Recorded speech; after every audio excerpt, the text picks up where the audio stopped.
Pemerintah melalui Kementerian Kesehatan menyediakan layanan jasa konsultasi medis secara daring dan layanan obat gratis bagi pasien COVID-19 tanpa gejala serta bergejala ringan yang tengah menjalani isolasi mandiri di rumah. Layanan tersebut dapat diakses secara daring melalui laman isoman.kemkes.go.id atau 11 aplikasi telemedicine yang juga dapat diunduh secara gratis melalui ponsel Anda.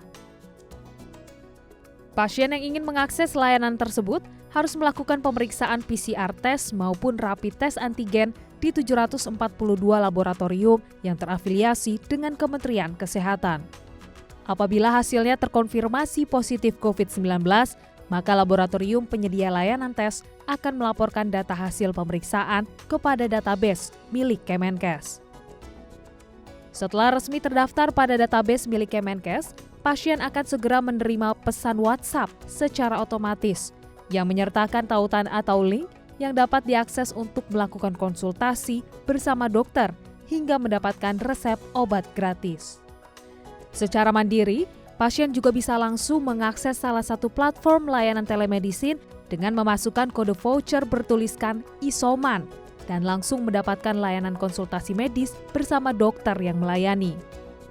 Untuk selanjutnya, dokter akan memberikan resep obat sesuai dengan kondisi pasien yang dapat ditebus secara gratis.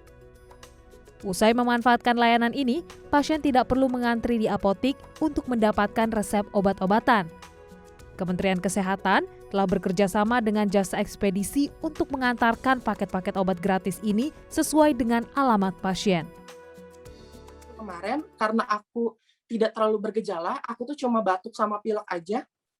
Jadi aku disarankan sama dokter untuk nebus, ada yang pertama ada Becomz, terus ada oseltamivir, terus ada paracetamol, dan sama azitromisin. Untuk aku itu aja, dan kalau misalnya aku cek untuk harganya sendiri kemarin tuh bisa hampir mendekati angka 600.000, yang menurut aku itu lumayan sih untuk subsidi dari pemerintah buat penanganan COVID ini. Dan untuk estimasi sampai di rumah aku, karena waktu itu ada keterangannya aku perlu menunggu ketersediaan obat dari Kimia Farmanya, itu sekitar 1-2 hari. Kayak gitu. Jadi untuk obat aku pesan minggu dini hari, itu baru sampai di rumah aku tuh hari Senin sore hari, sekitar jam 5 atau jam 6. Selain terkendala dalam stok ketersediaan obat dan pengiriman yang memakan waktu 1 hingga 2 hari, tidak semua jenis obat akan diberikan secara gratis melalui layanan ini.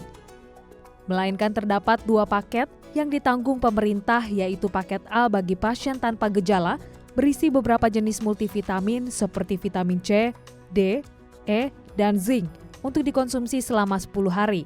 Dan paket B bagi pasien bergejala ringan berupa multivitamin C, D, E, zinc, serta obat azitromisin, oseltamivir, dan parastamol yang sesuai dengan resep dokter.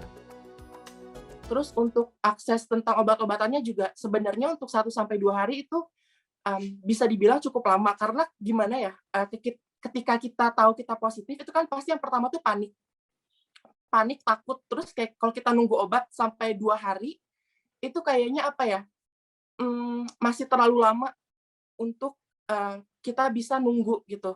Karena kan kalau misalnya kayak kita sakit aja di rumah sakit langsung nebus obat hari itu juga untuk meredam sakitnya kita, gejalanya kita gitu. Kalau misalnya kita bergejala, apalagi aku kemarin kayak batuk, pilek kayak gitu, dan badan juga sempat panas, untuk menunggu 2 hari itu lumayan lama kayak gitu loh. Jadi dalam waktu 2 hari itu aku masih harus konsumsi obat dari tempat lain, kayak gitu sih yang masih aku sayangkan.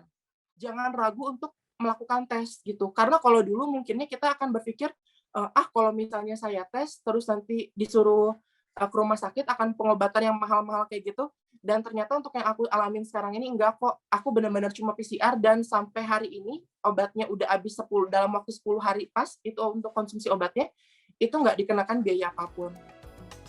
Untuk memaksimalkan layanan konsultasi kesehatan virtual bagi pasien COVID-19, selain wilayah Jabodetabek, kini penggunaan layanan telemedicine semakin diperluas cakupannya dan dapat dimanfaatkan oleh pasien isolasi mandiri di wilayah Jawa Barat, Jawa Tengah, Jawa Timur, dan Bali.